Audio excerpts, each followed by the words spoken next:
उपसर्ग विजेता कार्तिकेय मुनि की कथा। कार्तिकपुर के राजा का नाम अग्निदत्त था।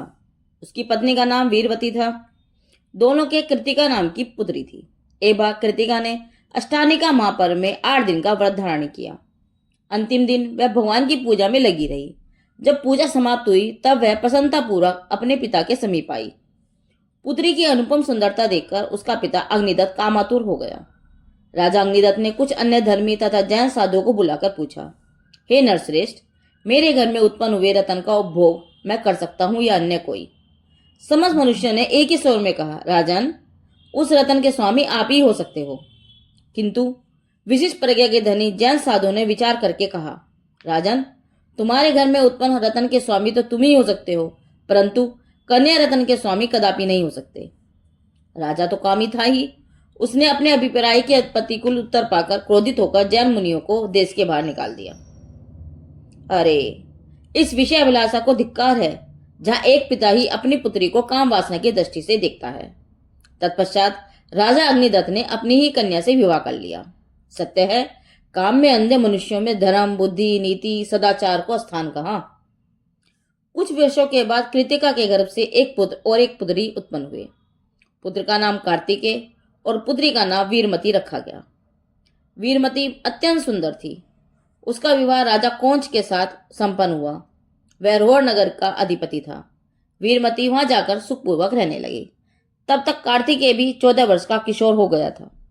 एक दिन कार्तिकेय अपने साथी अन्य राजकुमारों के साथ खेल रहा था। उन राजकुमारों ने अपने ननिहाल से आए हुए वस्त्राभूषण पहने हुए थे। तब कार्तिकेय ने पूछा तो पता पड़ा कि यह वस्त्राभूषण उनके नाना के यहाँ से आए हैं। यह सुनकर कार्तिकेय को बहुत दुख हुआ। उसने घर जाकर अपनी माँ से पूछा, माँ, मेरे साथियों के लिए तो उनके नाना मामा सुंदर वस्त्र और आभूषण भेजते हैं, तो मेरे नाना मामा मेरे लिए वस्त्राभूषण क्यों नहीं भेजते? अपने प्रिय पुत्र के मुख से ऐसी बात सुनकर कृतिका का हृदय दुखी हो गया और उसकी आंखों से आंसू की धारा बहने लगी। वह इस कोमल बालक को क्या कहकर संतोष दे, यह उसकी समझ में नहीं आया। अतः उसने हार का सत्य घटना कह सुनाई। रोते रोते उसने कहा, बेटा, इस घोर पाप की बात में मैं तुझसे किस प्रकार कहूं? कहते हुए मेरे हृदय के टुकड़े टुकड़े हो जाते हैं। हे पुत्र, तेरे जन्म संबंधी एक असंभव घटना है। जो मेरे पिता हैं वे ही तेरे भी पिता हैं। मेरे पिता ने कामातुर होकर बलजोरी से मेरे साथ विवाह कर लिया। उन्होंने मेरे पवित्र जीवन में कलंक लगा दिया। तू उसका ही फल है। अपनी माता के मुख से यह बात सुनकर कार्तिकेय सुन्न हो गया। लज्जा और गलानी से उसका कोमल हृदय क्षुब्ध हो उठा। परंतु यह तो बीती हुई घटना थी जो अब अपरिवर्तनीय है। खिन्न हृदय कार्तिकेय ने मां से पूछा, मां, ऐसा अनर्थ करते हुए मेरे पिता का किसी ने विरोध नहीं किया? क्या सबकी आंखें बंद थी? मां ने कहा, बेटा, सबने विरोध किया। जैन मुनियों ने विरोध किया, परंतु मेरे पिता ने मुनियों को देश से बाहर निकाल दिया। कार्तिकेय फिर पूछने लगा, मां, वे गुणवान जैन मुनि कैसे होते हैं? मां ने कहा, बेटा, वे शांतचित्त होते हैं, किसी से लड़ाई झगड़ा नहीं करते, कोई गाली भी दे तो भी उन्हें क्रोध नहीं आता। बेटा, वे महान पंडित होते हैं। उनके पास धन संपत्ति तो क्या, एक कौड़ी भी वे नहीं रखते, और उनके पास वस्त्र का एक डोरा भी नहीं होता। चाहे सर्दी हो या गर्मी या वर्षा, वे हमेशा एक समान रहते हैं। कोमल आकाश ही उनका वस्त्र है। वे नगन दिगंबर रहते हैं। स्वप्न में भी कभी किसी को दुख नहीं देते। वे जीव दया के लिए हमेशा मोर पिच्छी रखते हैं, जिससे बैठने के लिए जगह साफ जीव रहित होते करते हैं। एक लकड़ी का कमंडलू जिसमें शौच आदि के लिए प्राचुर जल रखते हैं। यद्यपि वे आहार के लिए श्रावक के घर जाते हैं, परंतु मांगते नहीं। यदि कोई आहार नहीं कराता है तो वापस तपोवन में आ जाते हैं। कभी कभी 15-15 दिन के उपवास कर लेते हैं। बेटा, मैं उनके आचार विचार संबंधी बातें क्या कहूं? तू समझ ले कि संसार के समस्त साधुओं में ये सच्चे साधु हैं।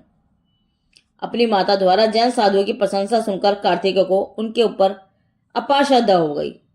अपने पिता के दुष्कृत्य को जानकर उसे वैराग्य तो पहले ही हो गया था। अब माता का उपदेश सुनकर वह अधिक अटल हो गया। वह समस्त मोह ममता का परित्याग करके उसी समय घर से निकल गया और मुनियों के स्थान तपोवन में जा पहुंचा। वहां मुनियों का संग देखकर उसे अपार प्रसन्नता हुई। उसने मुनियों को प्रणाम करते हुए दीक्षा के लिए प्रार्थना की। संघ के आचार्य ने उसे दीक्षा देकर मुनि बना दिया। थोड़े ही दिनों में कार्तिकेय मुनि विद्याभ्यास करके महाविद्वान बन गए। कार्तिक की माता ने मुनियों की प्रशंसा तो की थी, परंतु उसे यह नहीं पता था कि उसके पुत्र पर इसका इतना असर होगा और वह भी दीक्षा ले लेगा। जब उसे ज्ञात हुआ कि कार्तिकेय मुनि हो गया है तो उसे बहुत दुख हुआ। वह कार्तिक के पास जाकर बहुत रोई, आंसू बहाए, परंतु वह उन्हें डगा ना सकी। पुत्र के वियोग से उनका स्वास्थ्य खराब होने लगा और अंत में पुत्र वियोग से उनका मरण हो गया।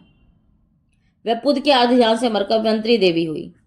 एक बार विहार करते हुए कार्तिकेय मुनि रोहन नगर जा पहुंचे। यही उनकी बहन का विवाह हुआ था। जेठ का महीना था। अत्यंत तीव्र गर्मी पड़ रही थी। अमावस्या के दिन कार्तिकेय मुनि आहारचर्या के लिए नगर में आए। वे राजमहल के नीचे से जा रहे थे। महल में बैठी वीरमती की नजर मुनि पर जा पड़ी। वह दौड़कर भाई के पास आई और प्रेमवश उनके चरणों में गिर पड़ी। जब राजा कोच ने देखा कि रानी एक नंगे भिखारी के चरणों में पड़ी है तो वह महाक्रोधित हुआ। वह आकर मुनि को मारने के लिए उन पर प्रहार करने लगा, जिससे मुनि मूर्छित होकर पृथ्वी पर गिर पड़े। अरे पापी, मिथ्यावी तथा जैन धर्म का विरोधी जीव क्या नीच कर्म नहीं करता।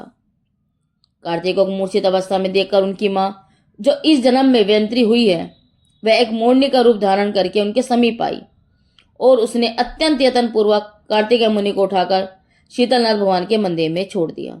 मुनि की अवस्था खराब हो गई थी। सचेत होने के बाद उन्होंने समाधि ले ली। जब वे शरीर को त्याग कर स्वधाम पधारे तो देवों ने आकर भक्ति पूर्वक उनकी पूजा की। उस दिन से उस स्थान का नाम कार्तिकेय तीर्थ रखा। वे वीरमती के भाई थे, अतः भाई दूज के नाम से दूसरा पर्व प्रसिद्ध हुआ। उपनिषद कार्तिकेय मुनि की कथा पूरी हुई। जिनदेव की वाणी आगम वाणी।